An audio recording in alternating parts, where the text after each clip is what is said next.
stunting dan juga parenting yang digital. Sebelumnya Ibu masih semangat nggak pada pagi hari ini? Semangat. Sebelumnya izinkan saya memperkenalkan diri dan juga memperkenalkan teman-teman saya di sini. Saya sendiri Ria Losari, panggilannya Mbak Awang. Di situ ada Mbak Nada, ada Mbak Almira juga, yang pakai kacamata cowok ada Mas Ardi, dan yang pegang kamera ada Mas Rudy. Jadi kami merupakan mahasiswa psikologi dari Fakultas Psikologi Universitas Muhammadiyah Malang yang kebetulan sedang KKN di Desa Muda Luar seperti itu. Jadi salah satu program yang kami bawakan adalah pengedukasian, yaitu psikoedukasi. Di sini kita akan membawakan dua tema psikoedukasi. Yang pertama adalah masalah stunting dan juga dampaknya.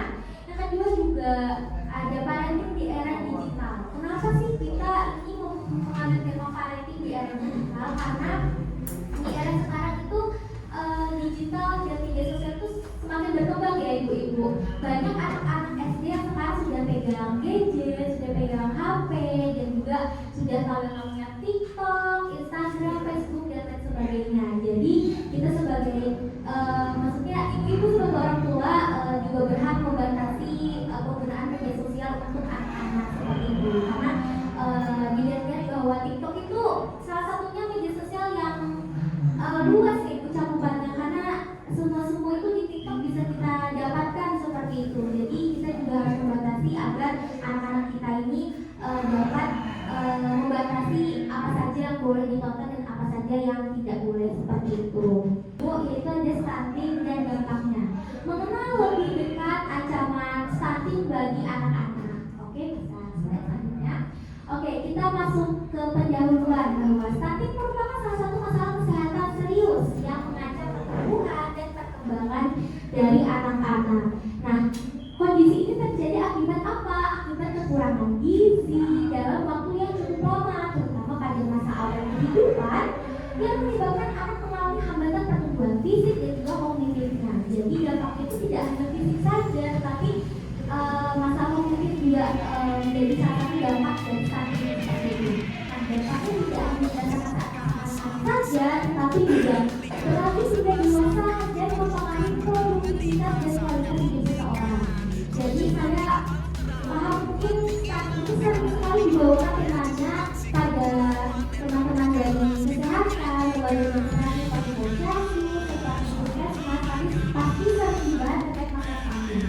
Karena ternyata masalah stunting ini di Indonesia itu adalah masalah yang cukup besar di Indonesia. Bisa sekitar 2019 mengatakan bahwa Indonesia itu menjadi salah satu negara tertinggi di dunia yang mengalami permasalahan terkait stunting dengan misalnya di 27,7%. Artinya Indonesia itu mengalami stunting dan pemerintah berharap bahwa persentasenya bisa menurunkan menjadi sekitar 14%. Jadi di sini saya ingin mengundang ibu kembali terhadap permasalahan stunting tersebut dan juga dampak-dampaknya yang bisa kita minimalisir sehingga stunting ini tidak menjadi permasalahan yang selalu menjadi permasalahan besar di Indonesia seperti itu. Oke, saya ingin menyampaikan mengapa stunting dapat terjadi. Jadi stunting terjadi akibat kekurangan gizi kronis yang dialami anak-anak dalam waktu lama setelah sejak masa kehamilan hingga usia 2 tahun. Jadi masa kehamilan itu menjadi salah satu faktor utama anak-anak mengalami stunting. Kenapa? Karena ketika mengalami kehamilan kita itu tidak hanya bertanggung jawab memberikan gizi dan nutrisi kepada diri kita saja, tetapi kita juga memberikan gizi dan nutrisi kepada janin seperti itu. Jadi kita bertanggung jawab dua orang, tidak hanya kepada diri kita tetapi juga kepada janin. Karena apabila kita tidak memberikan nutrisi dan gizi yang cukup kepada dapat mengakibatkan pertumbuhan janin yang bisa terhambat, terus janin beresiko lahir dengan berat badan yang rendah, baik bisa lahir prematur dan juga perkembangan otak dan organ tubuh tidak sempurna seperti itu. Jadi saat masa kehamilan itu kita harus memperhatikan gizi kita seperti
gizi yang kita berikan kepada anak, kita sudah memberikan gizi yang cukup, tetapi karena anak terjangkit sama cacingan, diare, itu dapat menghambat gizi yang kita dimakan dan seperti itu. Jadi kita tidak hanya fokus terkait gizi yang kita berikan saja, tidak fokus hanya kepada makanan yang kita berikan saja, tetapi lingkungan sekitar kita itu harus kita perhatikan juga. Lingkungan sekitar anak-anak kita itu harus diperhatikan juga, karena kebersihan itu salah satu menjadi penyebab anak-anak itu bisa terjangkit stunting seperti ini. Jadi kita harus memastikan bahwa lingkungan itu bersih, tidak kotor, tidak kumuh seperti itu.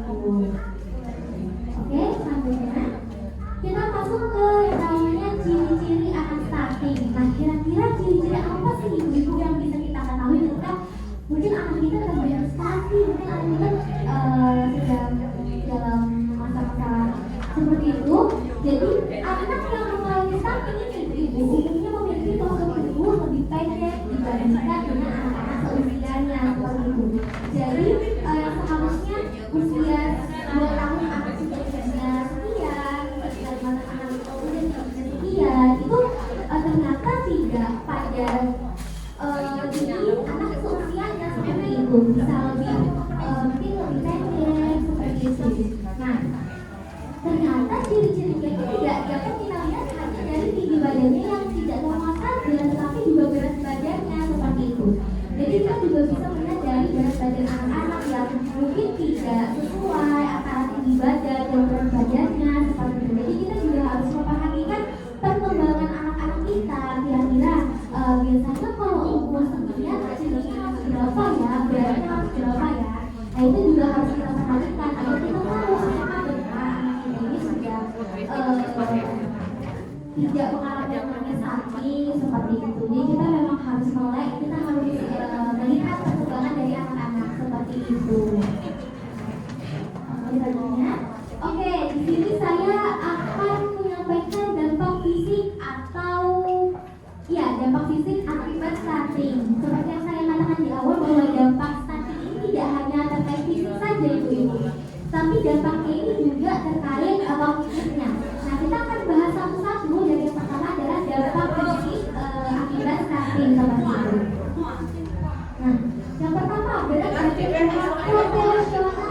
Tadi ibu badan sampaikan berat badannya sekian, tapi ternyata kurang seperti itu. Nah, itu bisa dikatakan anak ini bisa menjadi bisa dikatakan terjadi stunting seperti itu ya ibu.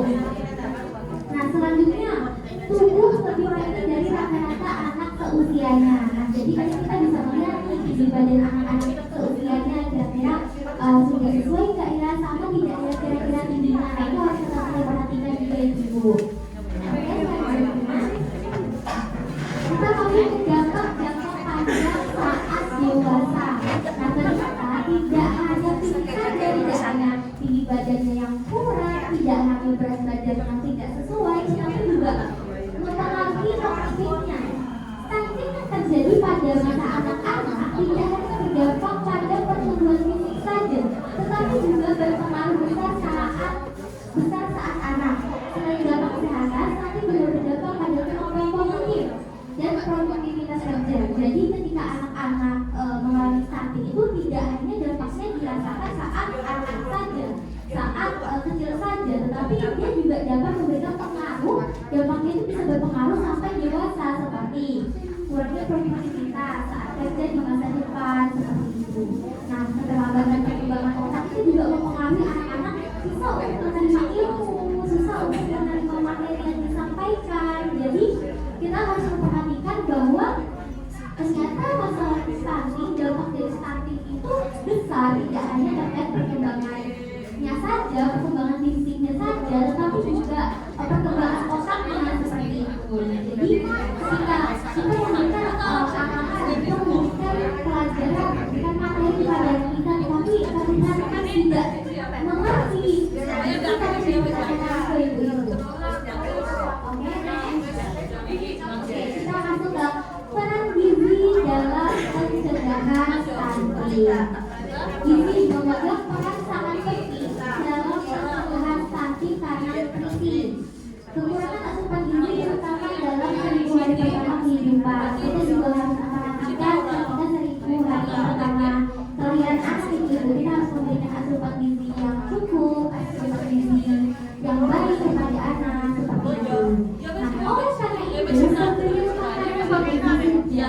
masa kehamilan hingga usia balita itu sangat penting harus kita perhatikan benar-benar ibu agar anak tidak terkena namanya stunting seperti itu. Karena seperti yang kita tahu ibu bahwa sekarang ini menjadi permasalahan yang sering kali terjadi, maksudnya permasalahan yang sampai sekarang pun angka tingkat stunting di Indonesia itu masih sangat tinggi seperti itu. Dan menjadi salah satu negara yang memiliki permasalahan stunting itu tinggi di dunia, tidak hanya di negara Asia saja tetapi di dunia seperti itu. Oke, selanjutnya kita masuk ke kesimpulan dari apa yang saya sampaikan ya ibu bahwa stunting ini merupakan ancaman serius bagi masa depan anak-anak karena tidak hanya menghambat pertumbuhan fisik seperti yang saya sampaikan, tetapi juga mempengaruhi perkembangan kognitif dan produktivitas di masa depan. Penyebab utamanya adalah kekurangan gizi kronis, infeksi berulang, serta pola asuh dan lingkungan yang kurang mendukung. Jadi kita harus memperhatikan hal-hal tersebut agar meminimalisir terjadinya stunting pada anak-anak seperti itu ibu-ibu. Nah, untuk parenting di era digital ini akan disampaikan oleh rekan saya. Jadi mungkin kepada rekan saya silakan.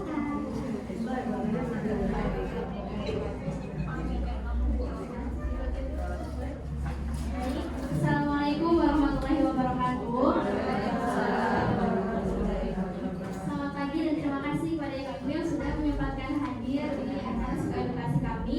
Di sini saya ingin memperkenalkan diri. Nama saya Almira dari Fakultas Psikologi Universitas Muhammadiyah Malang.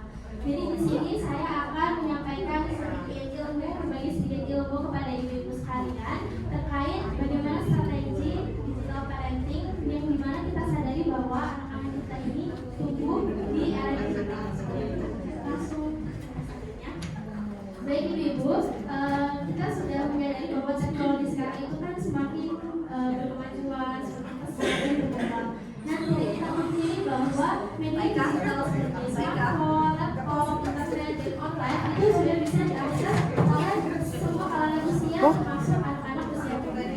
Nah, hal ini sedikit mengkhawatirkan karena anak-anak di usia 0 sampai 5 tahun itu berada di masa atau di golden age, di mana perkembangan mereka, perkembangan kognitif dan perkembangan kognitif lebih cepat daripada orang dewasa. Nah, sehingga anak-anak itu cepat memproses informasi, meniru informasi, dan tentunya ketika anak-anak ini salah dalam menggunakan media digital, itu bisa berdampak negatif. Sehingga pentingnya pola asuh yang efektif dan tepat untuk anak-anak kita di era digital ini. Selanjutnya, apa saja kira-kira tantangan yang sering ditemui oleh orang tua dalam mengasuh anak di era digital? Yang pertama adalah anak ini mudah kecanduan gadget. Jadi anak-anak ini kan tidak bisa ya di era digital ini pasti sudah mengenal yang namanya HP, media sosial, sehingga anak itu ketika tidak diberikan batasan dalam penggunaannya itu akan mudah kecanduan gadget. Lalu apa sih dampak ini sudah gadget? Pertama yaitu adanya gangguan tidur. Ketika anak itu diberikan handphone ketika sebelum tidur, itu akhirnya akan mempengaruhi kualitas dan durasi tidur anak. Karena kadang anak itu ketika sedang memegang handphone yang berdua itu dia akan kemudian tidurnya itu kualitasnya menjadi kurang. Selanjutnya ada masalah pada jangka pendek. Kita juga sebagai orang dewasa saja terkadang ketika bermain handphone dengan layar yang terlalu dekat atau terlalu lama, itu kan ada radiasi yang tidak baik sehingga mata kita itu akan mudah terkena gangguan semacam itu saja. Ini juga berpengaruh pada selanjutnya yaitu perubahan interaksi secara psikologis. Jadi di sini ketika anak itu sudah terlalu sering menggunakan handphone, itu bermain atau telepon, itu mempengaruhi konsentrasi atau ketika belajar. Karena ketika belajar itu kan membaca tulisan-tulisan buku kan, kadang anak itu jadi mudah bosan dan sulit berkonsentrasi. Dan secara psikologis juga terjadi kecemasan. Jadi ketika anak itu sering menggunakan gadget itu, ketika anak tidak memegang gadget saja itu rasanya kayak yang kurang nih. Jadi ada timbul kecemasan dan jika tidak ditangani segera itu akan menyebabkan kecemasan yang berkelanjutan. Selanjutnya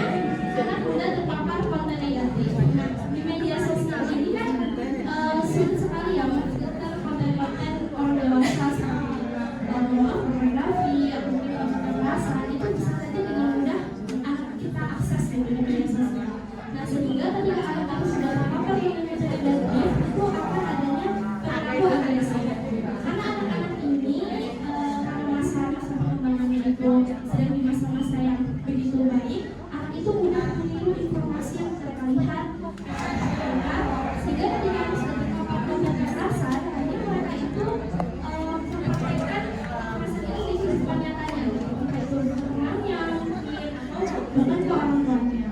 Selanjutnya, beresiko mengalami kecemasan dan juga stres. Seperti yang sudah saya jelaskan tadi, bahwa konten-konten negatif ini memiliki adiktif atau adanya gangguan. Jadi ketika anak itu sudah terpapar dengan konten negatif, maka dia terus akan ingin mengakses ini belajarnya lagi, dan akhirnya mengganggu perkembangan sosial.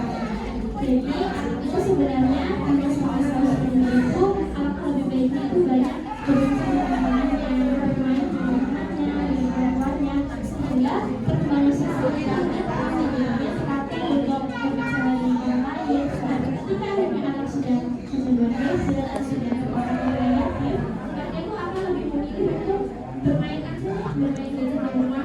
Akhirnya nggak mau main sama dia.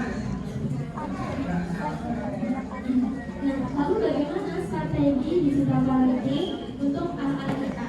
Yang pertama, pembatasan waktu penggunaan gadget. Jadi zaman ini memang anak-anak itu kan nggak harus selesai menggunakan gadget, tapi kita bisa nih membatasi waktu penggunaan gadget.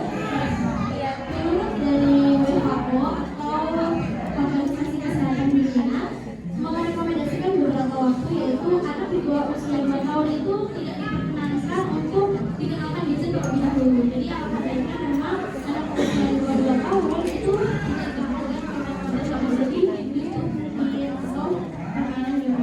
Terus yang kedua, anak usia 2 sampai 4 tahun yaitu dibatasi maksimal 1 jam per hari, dan juga ini dengan pengawasan orang tua. Jadi orang tua itu bisa mengawasi sejauh mana nih anaknya konten apa, terus permainan game apa yang diakses seperti itu. Lalu anak di atas 5 tahun yaitu menggunakan gadget maksimal di 2 jam. Yang kedua yaitu mendampingi anak saat bermain gadget. Jadi pendampingan orang tua kepada anak ketika mengakses gadget itu juga penting agar kita tahu nih apa aja konten yang dia akses. Terus dia juga harus memahami game apa aja sih yang dia mainkan selama ini. Hal ini bertujuan agar bahwa konten atau informasi yang mereka terima itu adalah informasi yang sesuai di usia mereka. Jadi tidak ada konten orang dewasa yang selanjutnya adanya pengaturan kontrol dari orang tua. Nah, kita sebagai orang tua itu juga menggunakan anak 24 jam. Durasinya 15 detik. Memiliki kesibukan lain yang sudah bisa menggunakan batasan jenis kontennya. Jadi di YouTube itu kan ada ya YouTube Kids yang untuk anak. Nah, kita bisa gunakan YouTube Kids itu yang kita berikan kepada anak kita, agar ketika anak kita melihat YouTube ini, itu semua yang disarankan videonya itu adalah video anak. Jadi tidak ada yang terus selanjutnya memeriksa aktivitas online secara langsung. Jadi kita juga bisa memantau riwayat anak-anak kita, apa saja sih yang mereka tonton, apa saja yang mereka cari di internet seperti itu.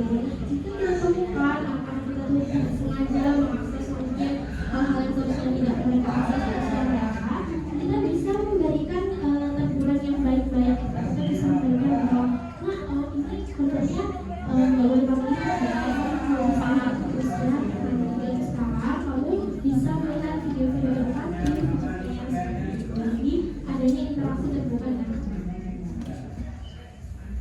dan selanjutnya menjadi teladan dalam penggunaan teknologi. Ini adalah peniru yang handal.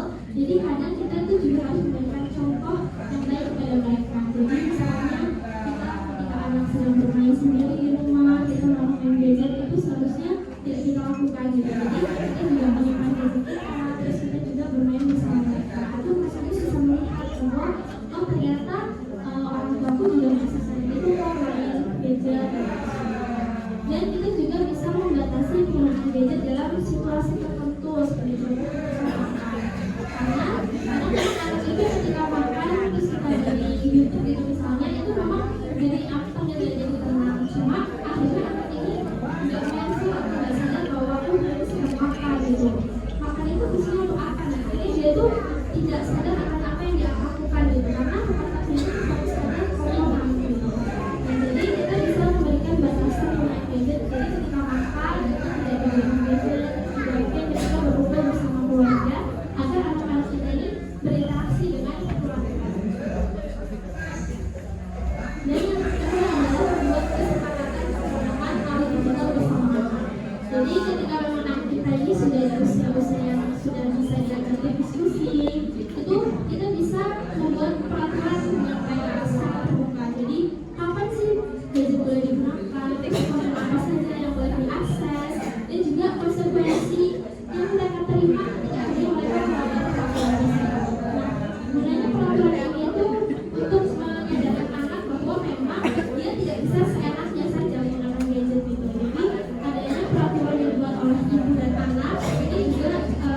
tidurnya lebih cepat, biar sekolahnya lebih semangat dan sebagainya.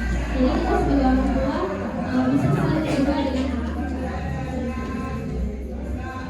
Jadi itu di era digital ini kan memang anak-anak itu tidak mungkin ya tidak mengenal handphone sebagai contoh, game online dan lain sebagainya. Nah, karena sebenarnya media sosial itu juga tidak selalu negatif gitu. Masih banyak dampak positif, masih banyak video-video positif yang bisa menstimulasi perkembangan anak. Namun, dalam penggunaannya kita sebagai orang tua atau sebagai orang dewasa yang ada di sekitar anak kita itu bisa memberikan batasan-batasan dalam penggunaan gadget mereka, sehingga ini akan mencegah dampak-dampak negatif yang akan terjadi kepada anak yang sudah saya jelaskan. Jadi di era digital, anak-anak mungkin lebih cepat memahami teknologi, tapi mereka tetap membutuhkan bimbingan orang tua untuk memahami kehidupan. Gadget bisa menghibur, tapi kasih sayang dan arahan orang tua yang dibutuhkan. Jadi sekian ibu-ibu